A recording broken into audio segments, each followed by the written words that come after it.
नमस्कार साथियों, स्वागत है एक बार फिर से। Today we are going to discuss about volcanoes. ठीक है, ज्वालामुखी क्या है, किस तरीके से क्वेश्चन बन सकते हैं और जो इंपॉर्टेंट टर्मिनोलॉजी है उनको अपन समझते हैं। पहले बात करते हैं ज्वालामुखी क्रिया की।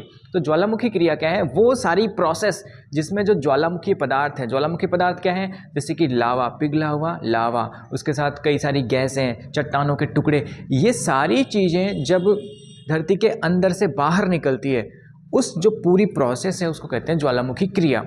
और जिस छिद्र से ये बाहर निकलती है उसको कहते हैं ज्वालामुखी। जो ज्वालामुखी नाम से ही लग रहा है किसका मुंह? ज्वाला का मुंह। ठीक है, तो जो ज्वालामुखी पदार्थ है, ज्वालामुखी पदार्थ कैसे? जैसे लावा, गैसें, वाष्प, ये सारी चीजें जिस मुंह से बाहर निकलती है, धरती के जिस छेद से बाहर निकलती है, उसको अपन ज्वालामुखी बोलते हैं। और ये जो सारी प्रोसेस है, लावा, गैसें, ज्वालामुखी पदार्थ निकलने की सारी प्रोसेस है, दैट इज कॉल्ड ज्वालामुखी क्रिया। तो ज्वालामुखी क्रिया और ज्वालामुखी में एक बेसिक डिफरेंस आपको पता होना चाहिए। ठीक है, यह अंतर्जात बलों का परिणाम है। तो ज्वालामुखी जो है वो अंतर्जात बलों का परिणाम है। भूकंप भी किसका परिणाम है? यानी कि धरती के अंदर कुछ जो फोर्सेस हैं, जो बल हैं, उनमें कुछ मिसबैलेंस होता है, उसके अंदर कुछ हलचलें होती है, इसी वजह से भूकंप और ज्वालामुखी जैसी क्रियाएं संपन्न होती है। आगे बात करते हैं।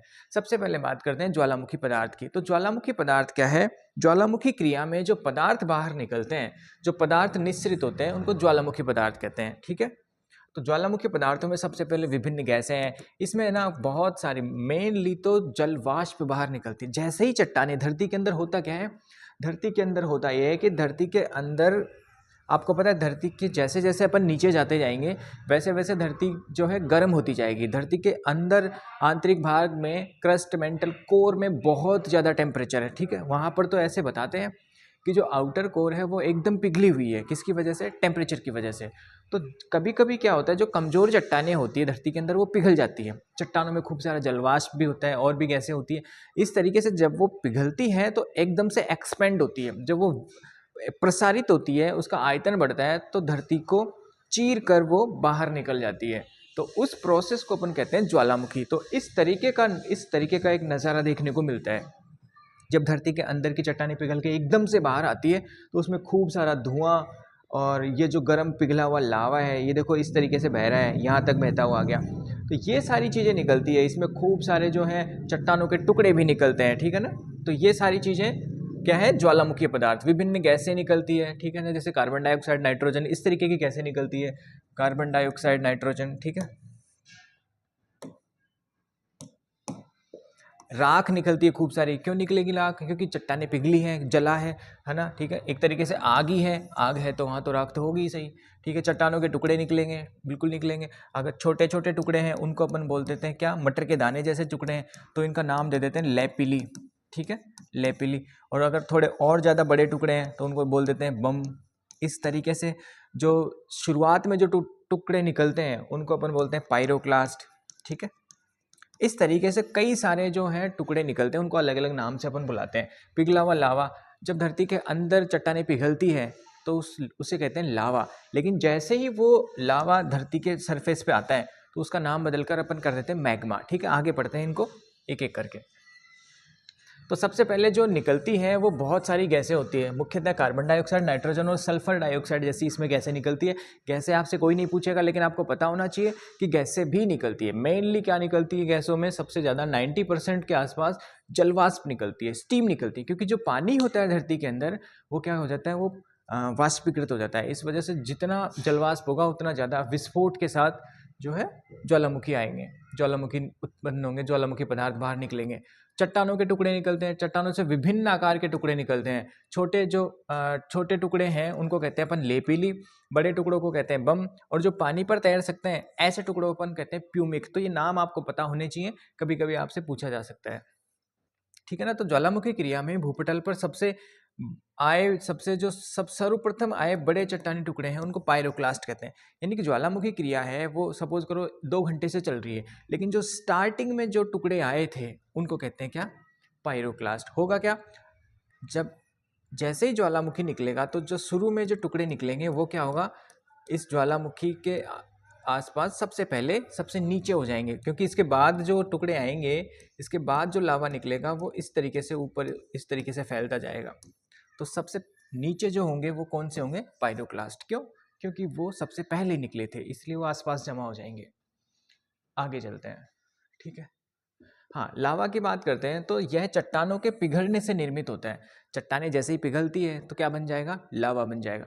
जैसे ही वो लावा, सपोज करो ये धरती है, ये हमारी अर्थ है, यहाँ चट्टानें पिघल गई, एकदम से पिघल गई, तो चट्टानें पिघली, वहाँ पे वाष्प एकदम से जल का वाष्प बन गया, तो बहुत ज़्यादा विस्फोट के साथ जो लावा बना था वो धरती से बाहर निकलेगा। तो अंदर जो चट्टानें पिघली उससे बनता है लावा।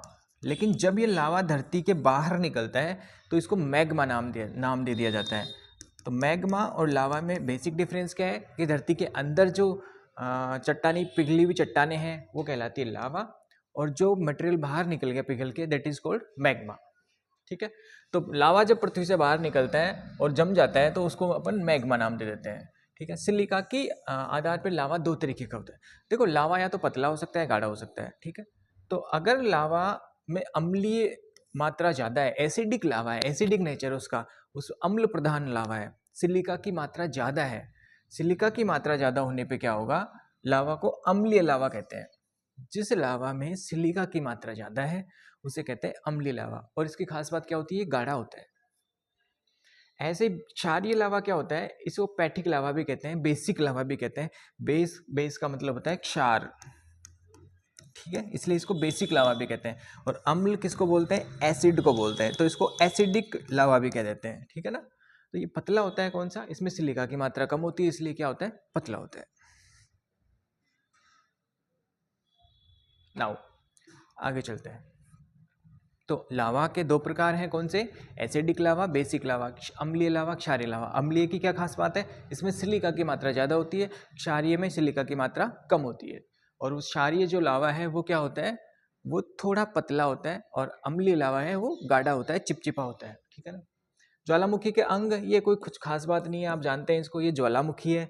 जब जैसे धरती के अंदर से ज्वालामुखी फटता है तो धीरे धीरे क्या होता है, ये शंकु का रूप ले लेता है। ठीक है, यहाँ पे लावा जमने लग जाता है, इस तरीके से लावा जमता रहता है, और एक टाइम पे आके लावा जो है इस तरीके से जम जाता है पूरा, तो एक पर्वत नुमा एक आकृति बन जाती है, शंकु नुमा एक पर्वत बन जाता है। इसी को अपन कहते हैं ज्वालामुखी पर्वत। ठीक है, तो ये ज्वालामुखी है। यहाँ से अब जो नया लावा निकलेगा, जब कभी ये ज्वालामुखी फटेगा तो अधिकतर चांस यहाँ के हैं कि यहाँ से इस नली के माध्यम से ये यहाँ से जो है ज्वालामुखी फटेगा, तो इसको कहते हैं ज्वालामुखी छिद्र। ठीक है ना, क्रेटर भी बोल देते हैं इसको। और ये जो लाइन है जिससे ज्वालामुखी ऊपर, लावा ऊपर आता है, इसको कहते हैं ज्वालामुखी पाइप। ठीक है, और ये पूरा क्या है, ज्वालामुखी शंकु, ज्वालामुखी कोन। अब बात करते हैं ज्वालामुखी के प्रकार की। देखो, ज्वालामुखी के प्रकार दो बेसिस पे अपन देखते हैं, दो आधार पे। पहला है ज्वालामुखी उद्गार के आधार पर। उद्गार माने कि विस्फोट किस तरीके से हो रहा है। विस्फोट देखो दो तरीके से हो सकता है। सपोज करो ये हमारी धरती है, ठीक है, ये धरती है, यहाँ पर ज्वालामुखी, यहाँ पर चट्टानें पिघली, और चट्टानें पिघलने से हो सकता है कि यहाँ पर सीधा क्या हो जाए, विस्फोट हो जाए, यहाँ से लावा निकलने लग जाए। लेकिन कई बार ये एक छेद से नहीं निकलता, पूरी धरती की एक दरार से निकलने लग जाता है। तो विस्फोट के आधार पर, उद्भेदन के आधार पर जो ज्वालामुखी है वो दो प्रकार के होते हैं। एक तो होते हैं कौन से, केंद्रीय उद्गार वाले, जहाँ पे एक छेद में से लावा निकलता है, और एक होते हैं दरारी उद्गार वाले, यानी कि जहाँ पे एक पूरी की पूरी दरार में से लावा निकलता है, एक कई किलोमीटर लंबी दरार पड़ जाती है, उसमें से लावा निकलता रहता है ना। ठीक है ना, तो ये दो प्रकार हैं, किसके आधार पे, उद्गार के आधार पे। और एक्टिविटी मतलब सक्रियता के आधार पे अगर अपन देखें तो तीन प्रकार है। एक्टिव ज्वालामुखी, एक्टिव यानी कि जिसमें से हमेशा क्या होता रहता है, जो सक्रिय रहता है, जिसमें से हमेशा लावा निकलता रहता है, हमेशा जलवाष्प निकलती रहती है, ठीक है, हमेशा धुआं निकलता रहता है, ऐसे ज्वालामुखी कहलाते हैं सक्रिय ज्वालामुखी।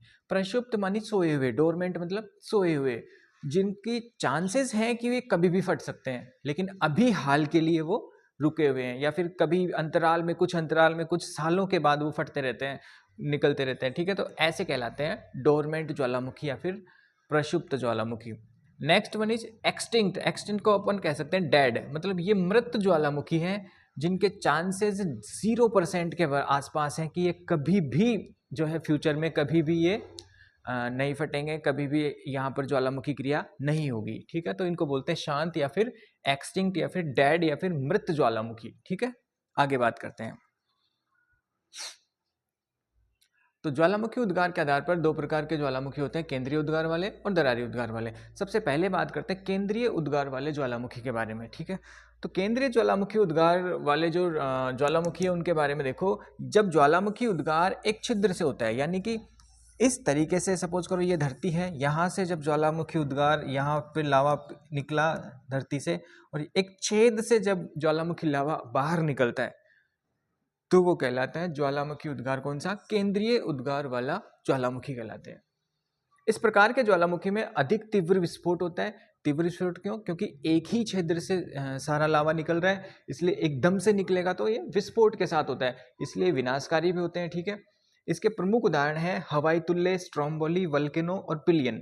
ये आपको पता होना चाहिए। हवाई तुल्ले, हवाई तुल्ले क्यों? क्योंकि ये लोकेशन के हिसाब से नाम दे रखे हैं। हवाई तुल्ले मानी हवाई द्वीप है किसमें? प्रशांत महासागर में।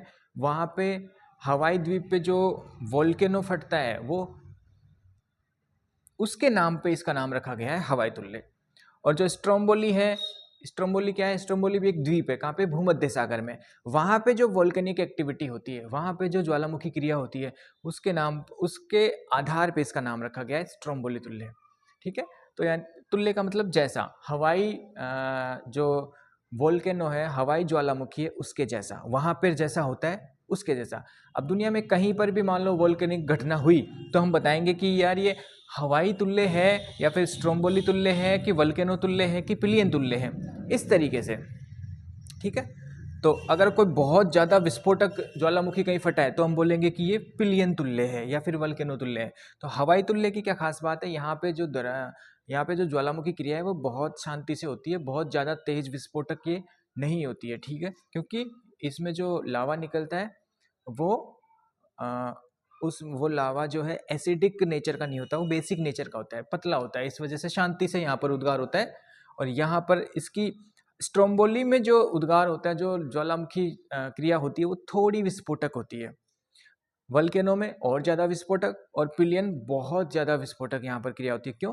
क्योंकि ये जो लावा होता है वो गाढ़ा होता है, उसमें सिलिका की मात्रा ज़्यादा होती है, वो एसिडिक यानी कि अम्लीय नेचर का होता है, अम्लीय प्रकृति का होता है, ठीक है। इसलिए यहाँ पर जो है बहुत ज़्यादा विस्फोटक घटनाएं होती, बहुत ज़्यादा विस्फोटक रूप से ज्वालामुखी क्रिया होती है, ठीक है ना। आगे बात करते हैं हवाई तुल्य ज्वालामुखी। तो देखो सबसे पहले हम देख लेते हैं कि हवाई जो द्वीप है वो है कहाँ पर। ये आपको दिख रहा होगा यूएसए, ये पूरा उत्तरी अमेरिका, ये दक्षिणी अमेरिका, इधर आपको दिख रहा होगा पूरा एशिया, ये ऑस्ट्रेलिया, और इन दोनों के बीच है ये है प्रशांत महासागर, ठीक है। तो प्रशांत महासागर के बीचों बीच आप देखोगे ये है हवाई द्वीप। यहाँ पर यूएसए के अंडर में है ये, ठीक है, अमेरिका के अंडर में है हवाई द्वीप। तो इस हवाई द्वीप पे जो ज्वालामुखी फटते हैं, उन्हीं के नाम पर इसका नाम रखा गया है हवाई तुल्य ज्वालामुखी। अब दुनिया में कहीं पर भी इस तरीके का ज्वालामुखी दिखता है तो उसको हम नाम देते हैं हवाई तुल्य, कि ये तो हवाई जो ज्वालामुखी है, हवाई द्वीप पर जो ज्वालामुखी होते हैं वे उस तरीके का है। ये बहुत कम विस्फोटक होते हैं, बस आपको इतना पता होना चाहिए। इसका जो उद्गार होता है वो बहुत शांति से होता है, शांति प्रिय है, ठीक है।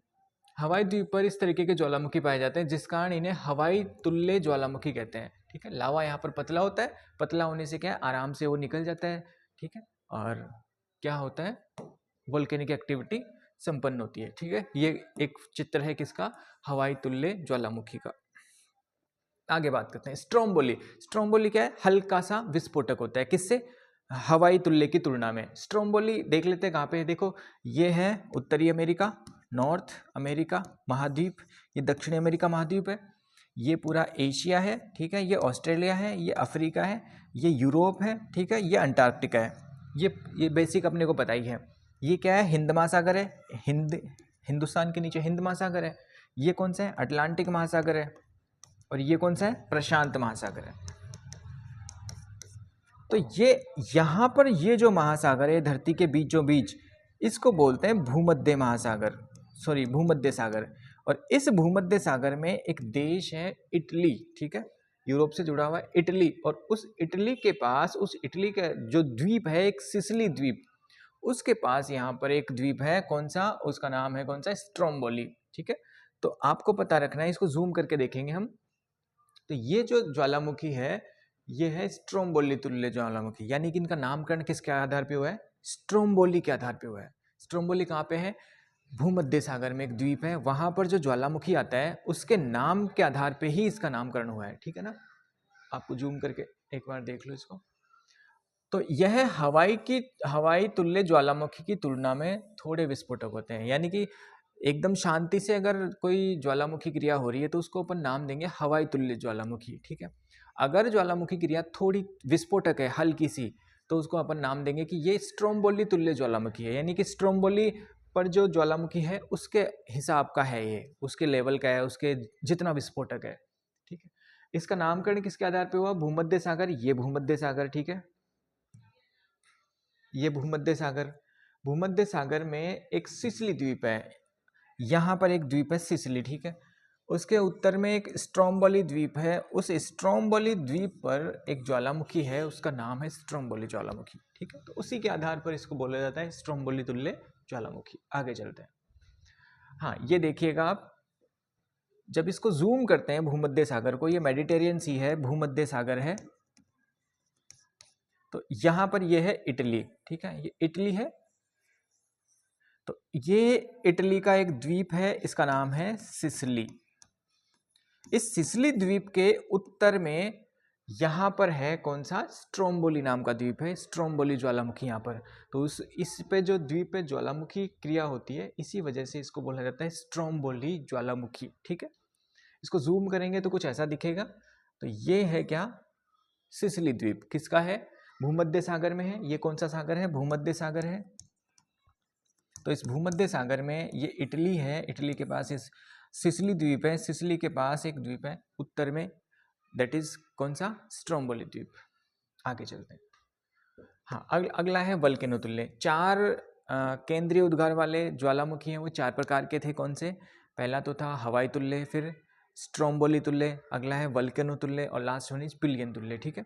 तो थर्ड की बात कर रहे हैं अपन, वल्केनो तुल्य ज्वालामुखी की। तो ये क्या होगा? ये स्ट्रोम्बोली से भी थोड़ा विस्फोटक होगा, ठीक है। तो इस तरह के ज्वालामुखी में लावा जो है बहुत विस्फोट के साथ निकलता है। तीव्र विस्फोट के कारण ये इसकी जो गैसें हैं वो ऊपर तक चले जाती है। क्यों? विस्फोट के कारण इसकी आकृति कैसी हो जाती है? फूल गोभी के जैसे। तो इसमें क्या होता है, जो गैसें हैं वो ऐसे ऐसे फैल जाती है, तो इसकी जो डिज़ाइन है गैसों की वो फूल गोभी के जैसे हो जाती है, ठीक है। ये आपको पता रखना है। ये वल्केनो तुल्य ज्वालामुखी कहाँ पर, ये किस ज्वालामुखी के नाम पर रखा गया इनका नाम? तो इनका नामकरण भूमध्य सागर में स्थित सिसिली द्वीप, वही द्वीप है जिसके अपन बात कर रहे थे, उसके उत्तर में एक लिपारी द्वीप है, उस पर उसके पास ही एक और द्वीप है वल्केनो नाम का द्वीप, ठीक है। तो उस वल्केनो नाम के द्वीप के आधार पे, जैसे सपोज करो ये सिसिली द्वीप है, इसके उत्तर में एक लिपारी द्वीप समूह है, लिपारी द्वीप समूह में ही एक छोटा सा द्वीप है, उसका नाम है क्या? वल्केनो, वल्केनो द्वीप। और उसके आधार पर ही एक टाइप बना है, उसका नाम है वल्केनो तुल्य ज्वालामुखी। यानी कि अगर कहीं पर भी ज्वालामुखी विस्फोट हो रहा हो और वह बहुत शांति से हो रहा हो, तो हम कहेंगे कि ये हवाई तुल्य ज्वालामुखी है। थोड़ा अधिक विस्फोटक हो तो अपन कहेंगे कि ये स्ट्रोम्बोली तुल्य ज्वालामुखी है, और थोड़ा ज़्यादा विस्फोटक हो तो हम कहेंगे कि ये वल्केनो तुल्य ज्वालामुखी है, ठीक है। आगे चलते हैं। नेक्स्ट वन इज पिलियन तुल्य ज्वालामुखी। इसमें जो है, जो लावा है ना, वो बहुत एसिडिक होता है, बहुत गाढ़ा होता है। इस वजह से क्या है, ये बहुत ज़्यादा विस्फोटक हो जाता है। इससे निसृत लावा जो है अत्यंत चिपचिपा और गाढ़ा होने के कारण इसका उद्गार जो है विस्फोटक होता है। पश्चिमी द्वीप समूह के मार्टिनिक द्वीप पर, ये देखो, ये यहाँ पर पश्चिमी द्वीप है, इसमें एक द्वीप है, क्या है? मार्टिनिक द्वीप। उस मार्टिनिक द्वीप पर पीली ज्वालामुखी है, पीली एक ज्वालामुखी है यहाँ पर, उसके आधार पर इसका नामकरण हुआ है, ठीक है। इंडोनेशिया का क्राकाटोआ, फिलीपींस का माउंट ताल, ये अन्य उदाहरण है किसके? पिलियन तुल्य ज्वालामुखी के। इंडोनेशिया का कौन सा? क्राकाटोआ, फिलीपींस का माउंट ताल, ठीक है। विश्वस तुल्य ज्वालामुखी, ये भी किसके जैसा ही है? तो आंसर है वल्केनो के जैसा ही है।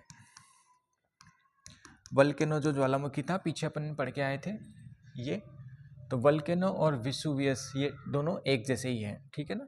तो 4 मेन प्रकार आपको याद रखने हैं, ठीक है। सबसे अगर कम विस्फोट के साथ कोई ज्वालामुखी क्रिया हो रही हो तो अपन बोलेंगे हवाई तुल्य ज्वालामुखी है।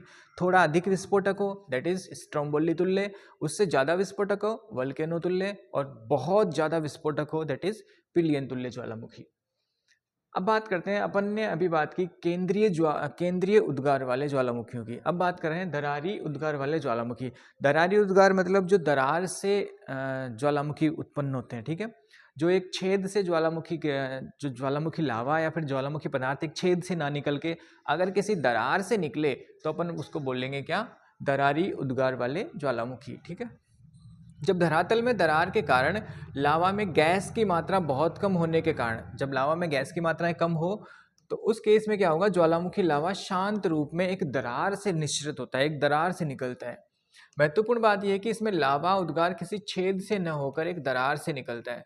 इस धरातल पर इससे क्या होता है, धरातल पर जो है लावा की एक मोटी परत जमा हो जाती है। मान लीजिए यहाँ से कोई दरार है, उसमें से लावा निकल रहा है, ठीक है, तो लावा क्या होगा, दोनों तरफ फैल जाएगा, खूब कई किलोमीटर तक लावा इस तरीके से फैल जाएगा, ठीक है। इस तरीके से फैलने से क्या है, एक प्लेट्यू यानी कि पठार का निर्माण होगा। किसका निर्माण होगा, पठार का निर्माण। तो भारत का जो दक्कन का पठार है वो किससे बना है, तो आंसर है वो एक लावा से बना है, वो एक वोल्केनो से बना है, ठीक है ना, वो एक ज्वालामुखी क्रिया से बना है।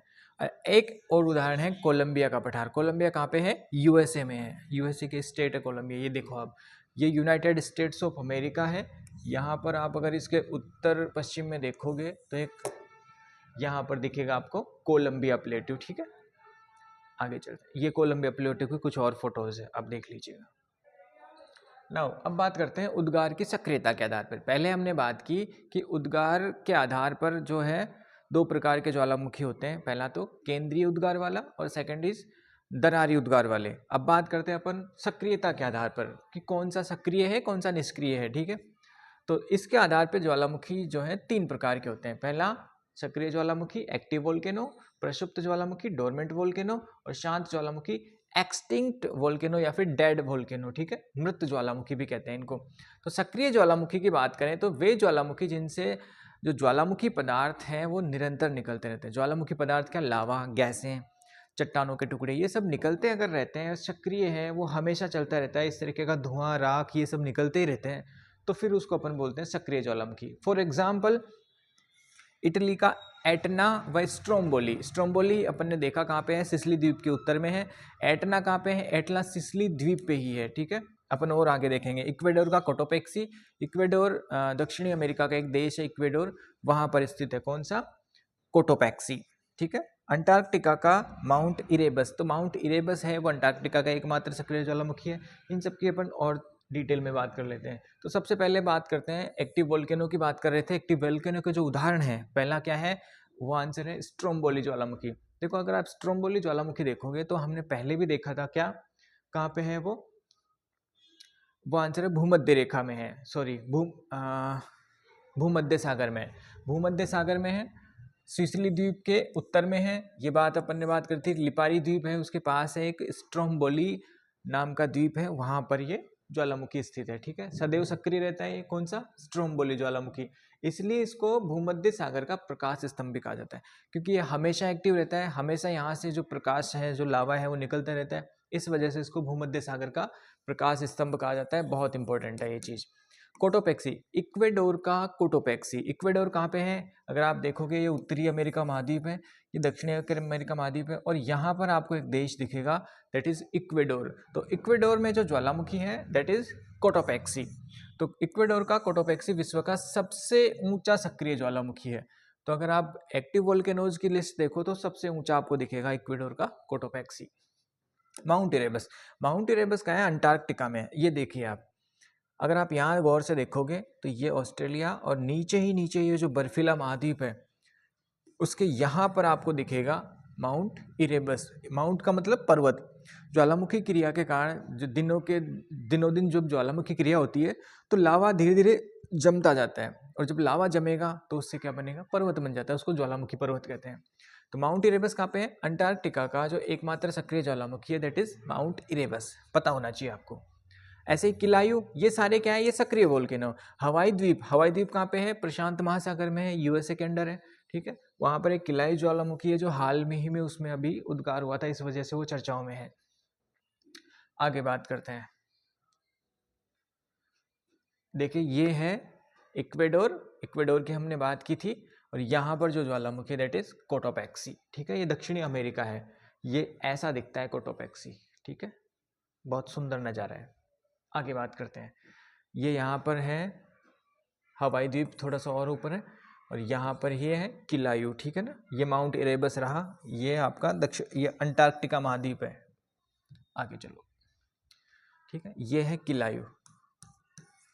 ये जो सारे आइलैंड्स हैं ये हैं कौन से, हवाईयन आइलैंड, हवाई द्वीप, ठीक है ना, बीचों बीच है प्रशांत महासागर के, ठीक है। आगे बात करते हैं, अब बात करते हैं डोरमेंट वोल्केनो की, यानी कि प्रक्षुप्त ज्वालामुखी, जो अभी तो जिनमें कोई लावा नहीं निकल रहा है या फिर कभी कभी निकलता है, ठीक है।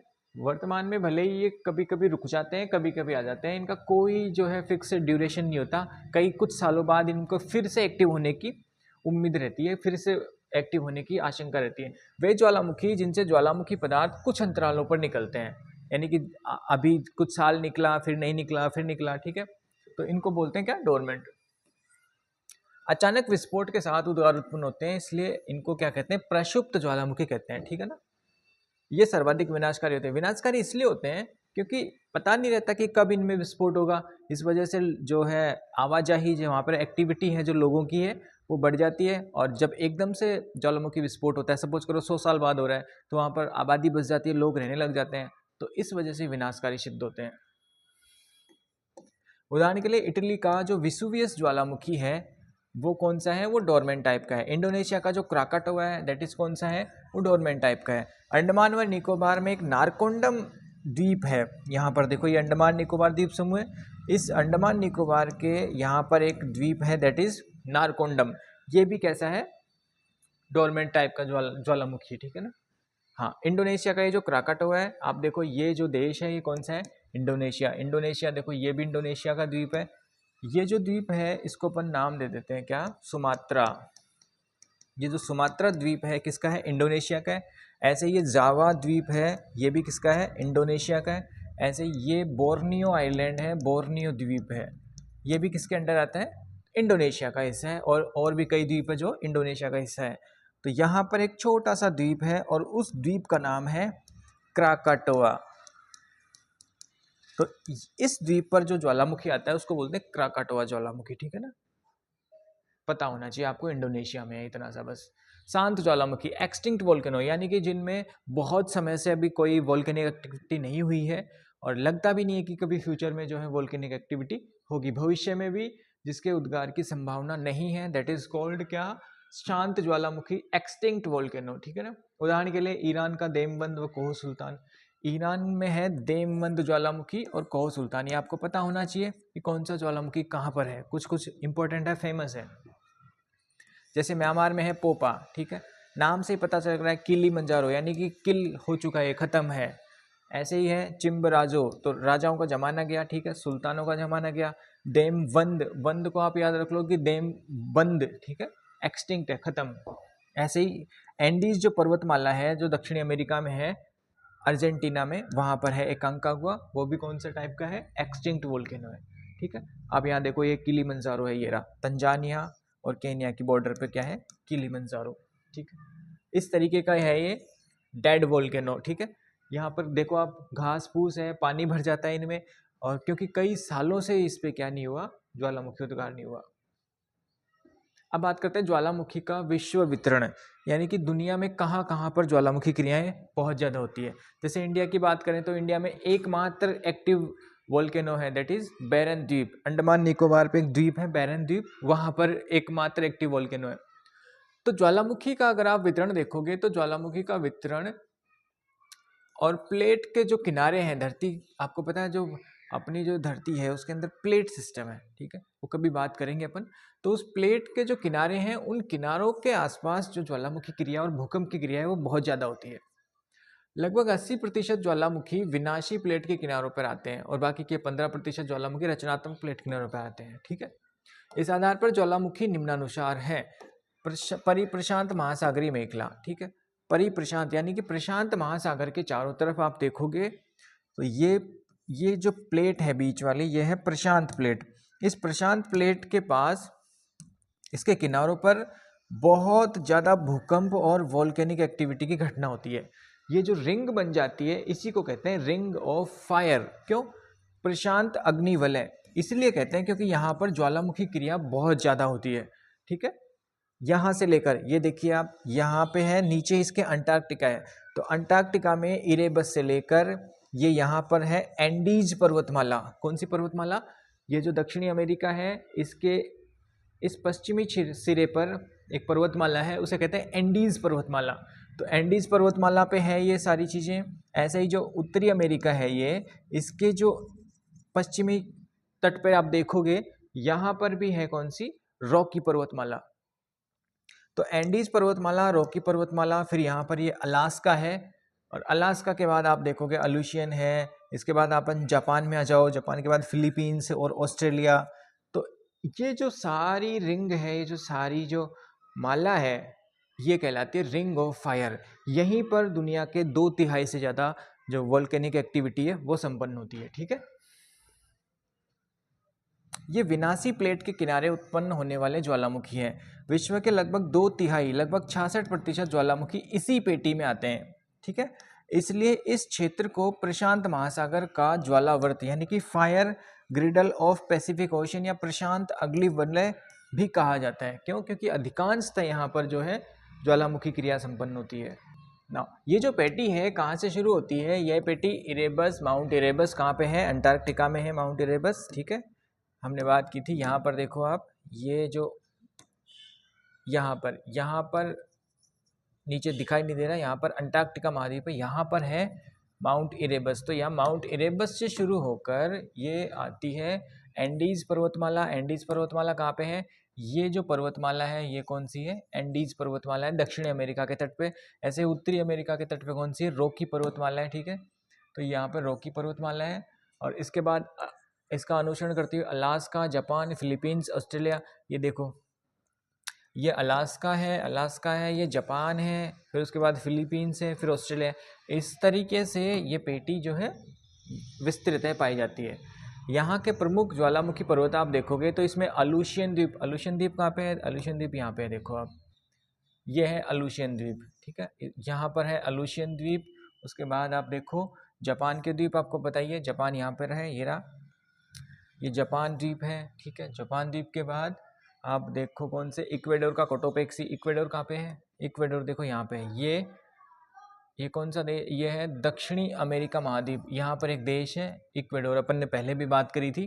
ठीक है, तो इक्वेडोर का कौन सा है? कोटोपेक्सी। एक और है चिम्बेरेजो, और जापान का है फ्यूजी। फिलीपींस का ताल, मेयोन, पिनाटुबो, लुजोन। ठीक है, नाम पता होने चाहिए आपको, मेयोन और ताल बहुत फेमस है। ताल, मेयोन, पिनाटुबो और लुजोन। इंडोनेशिया का माउंट ताम्बोरा और क्राकाटोआ। ठीक है, Krakatoa, that is very important. Tambora and Krakatoa, Indonesia का ताम्बोरा क्राकाटोआ, फिलीपींस का ताल, मेयोन और लुजोन, पिनाटुबो। ऐसे कोलंबिया का है रुज, और यूएसए का है शास्ता, रेनियर हुड। ये बहुत रटे हुए होने चाहिए, शास्ता, रेनियर हुड, तीनों एकदम इंपॉर्टेंट है। सेंट हेलेंस कहाँ पे है? ये भी यूएसए का है। नवाराप्टा, अलास्का, यूएसए। ठीक है, तो ये यूएसए के हैं सारे। शास्ता, रेनियर हुड, सेंट हेलेंस ये भी यूएसए का है, नवाराप्टा ये भी यूएसए का है, लेकिन ये अलास्का में है। अलास्का यूएसए का ही स्टेट है। ऐसे ही न्यूजीलैंड का है रूपेहू। ठीक है, तो ये कुछ बेसिक ज्वालामुखी है जो कहाँ पर है, तो आंसर है प्रशांत अग्निवलय के किनारे पर स्थित है ये। ठीक है, एक बार फिर से, इक्वेडोर का कोटोपेक्सी। ठीक है, चिम्बेरेजो कहाँ का है? इक्वेडोर का। जापान का फ्यूजी, फिलीपींस का तालमेयन, पिनाटुबो, लुजोन, इंडोनेशिया का तंबोरा और क्राकाटोआ, कोलंबिया का रुस, यूएसए का शास्ता, रेनियर हुड, और सेंट हेलेंस का नवाराप्टा, अलास्का। ठीक है, न्यूजीलैंड का रूपेहू। मध्य महाद्वीपीय मेखला, एक फर्स्ट हमने बात की प्रशांत अग्निवलय की। प्रशांत महासागर के चारों तरफ ज्वालामुखी किस तरीके से वितरित है। ऐसे ही जो ज्वालामुखी है वो मध्य महाद्वीपीय मेखला में भी है। मध्य महाद्वीपीय मेखला इसको बोलते हैं। ये जो यहाँ से लेकर ये जो मेखला है, ये जो बेल्ट है, इसको अपन बोलते हैं महाद्वीपों के मध्य में जो ये कौन सा है? यूरोप महाद्वीप, ये अफ्रीका। तो यूरोप और एशिया के आसपास जो महाद्वीपों के बीचों बीच एक मेखला है, एक बेल्ट है, जहाँ पर भी क्या है ठीक ठाक वोल्केनोज पाए जाते हैं। तो यह विनाशात्मक प्लेट के किनारों के सहारे इसका निर्माण हुआ है, यानी कि प्लेटें आपस में क्या टकरा रही है, इस वजह से यहाँ पर वोल्केनोज आते हैं। भूमध्य सागर के जो मेन यहाँ पर आप अगर देखोगे तो यहाँ पर स्थित है कौन सा, भूमध्य सागर, ठीक है, इस जगह। तो इस भूमध्य सागर के जो ज्वालामुखी है, जैसे कि इटली के ज्वालामुखी कहाँ पे है, भूमध्य सागर में, तो वो जो ज्वालामुखी है वो किस में शामिल किए जाते हैं, मध्य महाद्वीपीय मेखला में शामिल किए जाते हैं। इनमें जो मुख्य मुख्य है वो देखो आप, इटली का जो स्ट्रोम्बोली है, विसुवियस है, एटना है, ठीक है, ये सब कहाँ पे है, ये सब भूमध्य सागर में है। किस में आएंगे ये आएंगे मध्य महाद्वीपीय मेखला, यानी कि मिड कॉन्टिनेंटल बेल्ट। ईरान, ये यहाँ पर देखो आपको ईरान दिख जाएगा, तो ईरान का जो देवबंद है, कोह सुल्तान है, कॉकेशस यहाँ पर आपको दिखेगी एक पर्वत श्रेणी है, वहाँ का जो एल्बुर्ज है, एल्बुर्ज क्या है, यूरोप की जो चोटी है सबसे ऊंची, दैट इज एल्बुर्ज, ठीक है ना। तो ये सारे आपको जो ज्वालामुखी दिखेंगे वो कहाँ पर दिखेंगे, आंसर है मध्य महाद्वीप मेखला का हिस्सा है ये। अर्मीनिया का अरारात है, भारत का जो बैरन द्वीप है, एकमात्र जो भारत का ज्वालामुखी है, चक्रीय ज्वालामुखी, वो कहाँ पे है, भारत में है, वो भी आपको इसी बेल्ट में दिख जाएगा। अब आता है मध्य महासागरीय मेखला। देखो आप अगर यहाँ पर आप देख पाओगे तो ये जो मध्य एकदम अटलांटिक महासागर के बीच की जो मेखला है, इसको अपन बोल देते हैं मध्य महासागरीय मेखला, मध्य महासागरीय बेल्ट, मिड अटलांटिक बेल्ट। तो यहाँ पर भी ये जो दो प्लेट हैं वो एक दूसरे से दूर जा रही है, इस वजह से क्या हो रहा है, प्लेटों का निर्माण हो रहा है, रचनात्मक प्लेटों के किनारे बनती है यह मेखला आइसलैंड के हेकला पर्वत, आइसलैंड आप देखोगे यहाँ पर है, ये आइसलैंड है, तो आइसलैंड का एक ज्वालामुखी है, दैट इज हेकला ज्वालामुखी। तो उस हेकला से लेकर दक्षिण में माउंट इरेबस जो अपन ने पहले बात करी थी वहाँ तक ये जाती है। इसमें एजोर्स द्वीप आ जाता है, सेंट हेलेन आ जाता है, एंटलीज, आइसलैंड का एक लोकी और हेकला, हेकला हमने बात करी रखी है, लोकी और हेकला ये जो दोनों द्वीप हैं कहाँ पर है, आइसलैंड में है। तो ये भी किस में शामिल किए जाते हैं, मध्य अटलांटिक महासागरीय मेखला में। अन्य और ज्वालामुखी है वो आप देख लो, तंजानिया का है किलिमंजारो, मेरू, ठीक है, तंजानिया कहाँ पे है, अफ्रीका का देश है। ऐसे युगांडा व केन्या की सीमा पर है माउंट एल्गन, ठीक है। ऐसे हवाई द्वीप कहाँ पे है, तो वो है प्रशांत महासागर में। भारत के जो प्रायद्वीपीय भाग है वो भी किससे बने हैं, ज्वालामुखी क्रियाओं से बने हैं। ये एक विस्तृत मैप है, यहाँ पर देखिए आप, ये पूरा मिड अटलांटिक रेंज, आपको तीन ही बेल्ट हैं जो इम्पोर्टेंट है। पहले तो है मध्य महासागरीय, एक है मध्य महाद्वीपीय बेल्ट, और एक है प्रशांत अग्नि वलय, ठीक है। ये तीन बेल्ट है, ये मुख्यतः भूकंप की भी बेल्ट है और इसकी भी बेल्ट है। ज्वालामुखी के कारण क्या है, ज्वालामुखी हो सकता है भूकंप की वजह से उत्पन्न हुआ हो, ज्वालामुखी हो सकता है चट्टानें पिघलने से उत्पन्न हुआ हो, और ज्वालामुखी जो है प्लेट के किनारों में कुछ हलचल के कारण भी हो सकता है, ठीक है। अब बात करते हैं ज्वालामुखी क्रिया में निर्मित स्थलाकृति। देखो ज्वालामुखी जब भी क्रिया होगी तो कुछ न कुछ स्थलाकृति बनेगी ही सही। जब अंदर से कोई लावा बाहर आएगा और वो जमेगा तो कुछ न कुछ तो डिजाइन, कुछ न कुछ स्थल की आकृति बनेगी ही सही।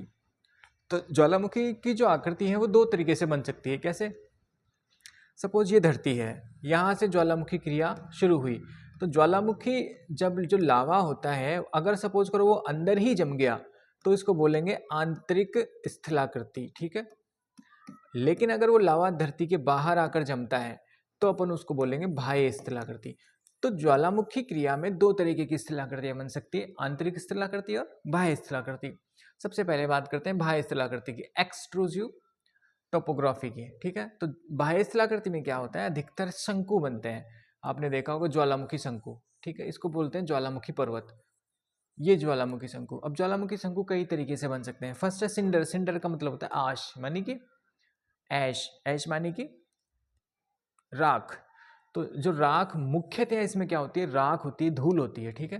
तो इस प्रकार का जो शंकु होता है डेट इज सिंडर शंकु। ऐसे कंपोजिट शंकु, कंपोजिट का मतलब है कि जब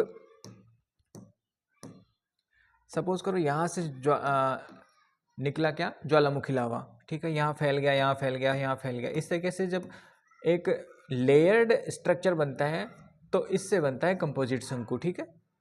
तो परत दर परत जब लावा जमा होता है तब क्या बनता है, कंपोजिट शंकु। ऐसे परपोषित शंकु, परपोषित का मतलब है कि किसी दूसरे के माध्यम से उसको पोषण मिल रहा है। तो जब मान लो ये शंकु है और इस शंकु में से एक अचानक से लावा इधर न जाकर इस तरफ से निकलने लग जाता है, ठीक है, इस तरफ से निकलने लग जाता है, तो इसको अपन बोलते हैं परपोषित शंकु, ठीक है। Parasite cone.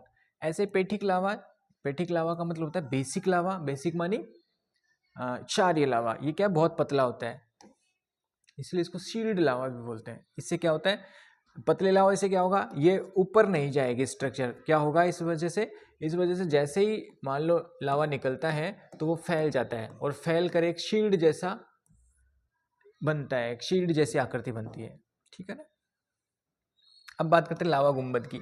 तो लावा गुंबद कुछ नहीं है सॉरी, लावा गुंबद कुछ नहीं है, जैसे ही यहाँ से लावा निकलता है तो शंकु के आकार का नहीं बनता है, वो थोड़ा फैल जाता है, और फैलने से वो एक गुंबद का रूप ले लेता है, इसी को अपन बोलते हैं लावा गुंबद, ठीक है ना।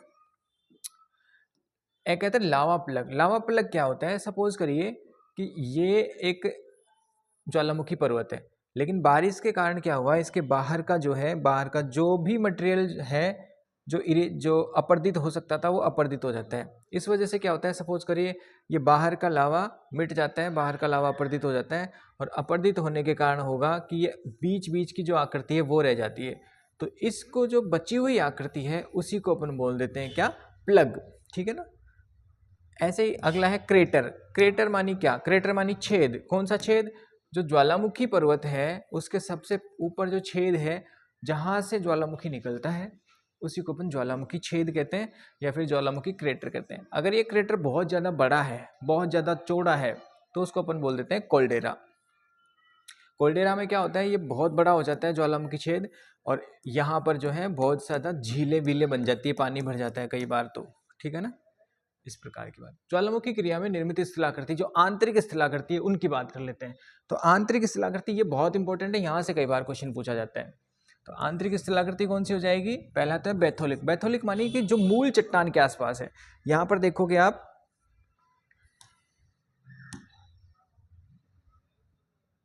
हाँ यहाँ पर देखोगे आप, तो ये जो है यहाँ पर है मूल चट्टान। इस मूल चट्टान में जो लावा जमा हुआ है दैट इज कॉल्ड बैथोलिक। आंतरिक स्थलाकृतियों की बात कर रहे हैं, जो धरती के अंदर ही जम गया लावा, उसकी बात कर रहे हैं। तो यहाँ पर जो गुंबद की जैसे लावा जमा है इसको कहते हैं बैथोलिक, ठीक है। नीचे बैठा हुआ है, सबसे नीचे है, गुंबदाकार, ठीक है। उसके बाद अपन बात करते थे लेकोलिथ की। तो लेकोलिथ कुछ इस तरीके से जमता है, आप देखो इसमें कहीं है, हाँ इस तरीके से जब लावा जमता है तो ये भी गुंबदाकार लेकिन ये छोटा है, ठीक है। तो इस तरीके से जो लावा जमता है उत्तलाकार, दैट इज लेकोलिथ।